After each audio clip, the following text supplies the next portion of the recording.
안녕하세요. 여러분이 보내주신 2021년 전기기능사 기출문제들 오늘 좀 자세히 살펴보려고 합니다. 이게 언뜻 보면 그냥 시험 문제 같지만요. 들여다보면 전기와 자기현상에 아주 근본적인 원리들이 숨어 있더라고요. 오늘은 이 자료들을 보면서 복잡한 세상을 움직이는 핵심 개념들 좀 쉽고 재미있게 파악해보는 시간 가져보죠. 바로 시작할까요? 네, 좋습니다. 이 문제들이 단순히 답만 찾는 그런 걸 넘어서요. 우리 주변 기술의 바탕이 되는 거잖아요. 전기와 자기가. 그 원리를 이해하는데 아주 좋은 출발점이라고 생각해요. 눈에 안 보이는 힘들이 어떻게 작용하는지, 또 Q4나 Q9 같은 문제들이 보여주고요. 그리고 다양한 전자 부품들, Q5, Q14, Q15, Q20 이런 데서 나오는 것들, 이것들이 어떤 원리로 기용하는지 그 핵심을 좀 짚어볼 수 있을 것 같습니다. 이 원리들이 왜 중요한지 그 맥락을 파악하는 데 한번 집중해 보시죠. 좋습니다. 그럼 가장 기본적인 질문부터 시작해 볼까요? 전기랑 자기, 이게 서로 어떤 관계인지 늘 궁금했거든요. 자료 Q1을 보니까 전기 회로의 전류랑 자기 회로의 자속이 서로 대응된다. 이런 얘기가 있던데 이게 정확히 어떤 의미인가요? 네. 그거 아주 중요한 비유입니다. 쉽게 말하면요. 전기 회로에서 전압이 일종의 압력처럼 작용하잖아요. 그래서 전류라는 흐름을 만들죠. 자기 회로에서도 비슷해요. 기자력, 그러니까 자석의 힘이 압력 역할을 하고요. 그 결과로 자속, 자기력선의 묶음 또는 흐름이죠, 이게 생기는 겁니다. 아, 압력과 흐름이요? 네. 그러니까 물이 파이프를 흐르는 것처럼 전류는 도선을 흐르고 자기력선은 철심 같은 걸 따라 흐르고 그런 비슷한 그림을 생각하시면 좀 쉬울 거예요.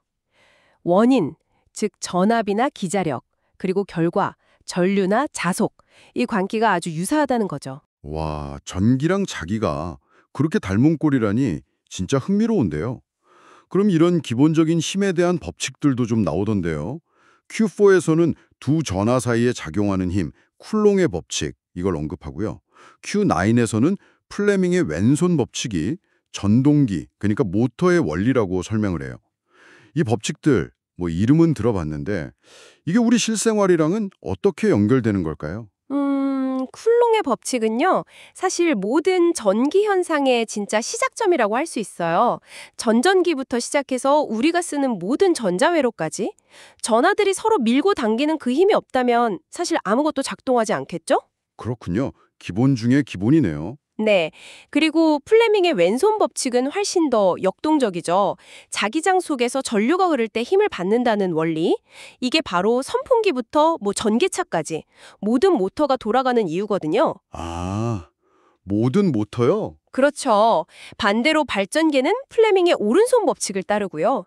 자기장 속에서 도선을 움직이면 전류가 생기는 거죠. 그리고 Q13에 나오는 패러데이 법칙이나 렌치 법칙까지 더하면 결국 전기와 자기가 서로 상호작용하면서 에너지를 변환하는 거. 이게 현대 기술의 근간이 되는 셈입니다. 힘과 운동, 전기와 자기 사이의 변환이라. 와, 정말 세상을 움직이는 원리들이네요. 그럼 이런 원리들을 실제로 활용하는 부품들도 좀 살펴볼까요? Q5에 바리콘이라는 거요? 용량을 바꿀 수 있는 커패시터, 콘덴서라고 하는데 어떻게 용량을 조절하는 거죠? 바리콘이요? 네. 커패시터는 기본적으로 전기를 저장하는 부품이잖아요. 바리콘은 그 내부에 있는 여러 금속판들이 서로 마주보는 면적, 이걸 기계적으로 조절할 수 있게 만든 거예요. 면적을요? 네, 면적이 넓어지면 더 많은 전하를 저장할 수 있으니까 용량이 커지고 좁아지면 작아지고 그런 거죠. 혹시 오래된 라디오 채널 돌리는 다이얼 기억나세요? 그게 바로 이 바리콘의 면적을 조절했던 겁니다.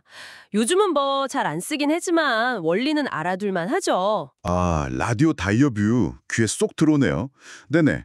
또 Q14를 보면 세라믹 커패시터가 많이 쓰인다고 하던데 이건 특별한 장점이 있나요? 네, 세라믹 커패시터는 장점이 많죠. 일단 티탄산 발용 같은 특수 세라믹 재료 덕분에 아주 작은 크기로도 꽤 큰 용량을 만들 수가 있어요. 오, 작게요? 네, 그리고 가격도 저렴하고 성능도 안정적이고요. 또 중요한 게 극성이 없어요. 그래서 교류 회로에도 그냥 마음껏 쓸 수 있다는 장점이 있죠. 그래서 거의 모든 전자제품에 다 들어간다고 보시면 됩니다. 작지만 강한 부품이죠. 작지만 강하다. 아, 재료의 특성이 정말 중요하군요. Q15에 나오는 안티몬 같은 반자성체는 이건 또 뭔가요? 자석에 반발하는 성질이라니 좀 신기한데요? 아, 네. 대부분 물질은 자기장에 반응을 하는데요. 그 방식이 조금씩 달라요. 철처럼 강하게 끌리는 걸 강자성체라고 하고 약간 끌리는 상자성체도 있고요. 그런데 굴이나 여기 나온 안티몬 같은 반자성체는 오히려 자기장에 대해서 미세하게 반발하는 성질을 가져요.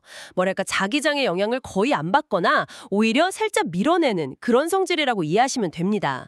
이런 다양한 자기적 성질을 이용해서 또 여러 가지 센서나 장치를 만들죠. 물질마다 진짜 성질이 다르다는 게 이 전자공학의 핵심이겠네요.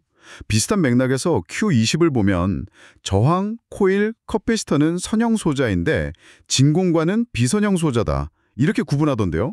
이 차이가 왜 중요한 건가요? 아, 그게 아주 중요한 구분입니다.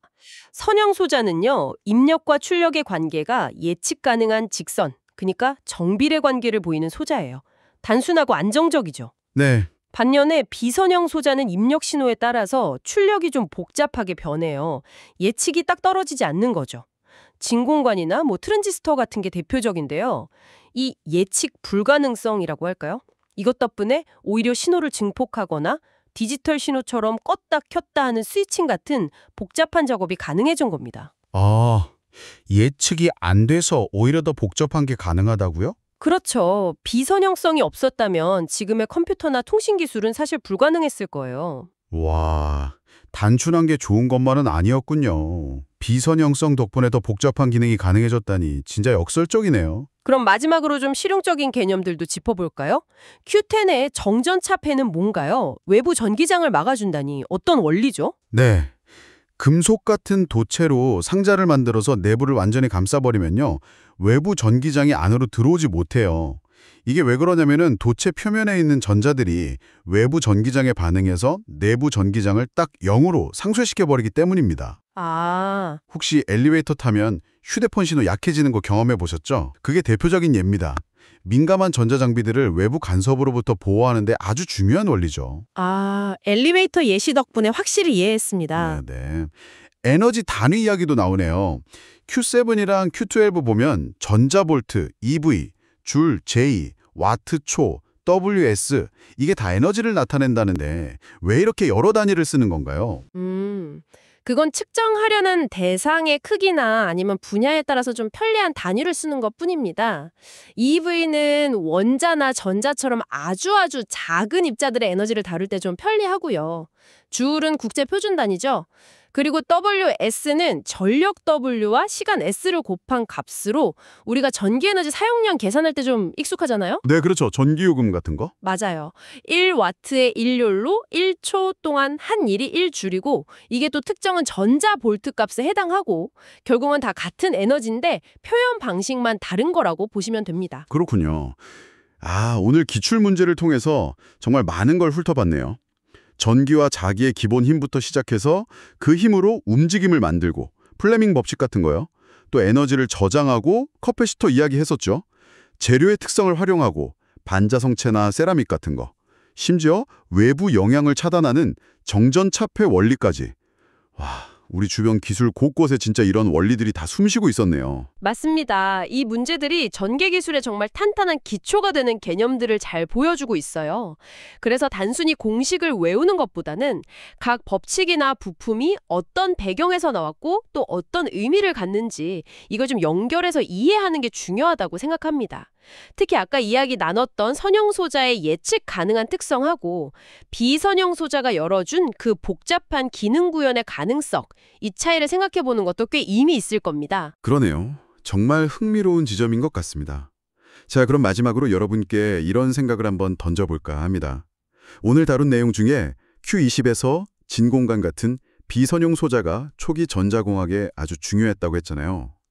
만약에 모든 부품이 예측 가능한 선형 소자였다면 지금의 전자기술은 과연 어떤 모습일까요?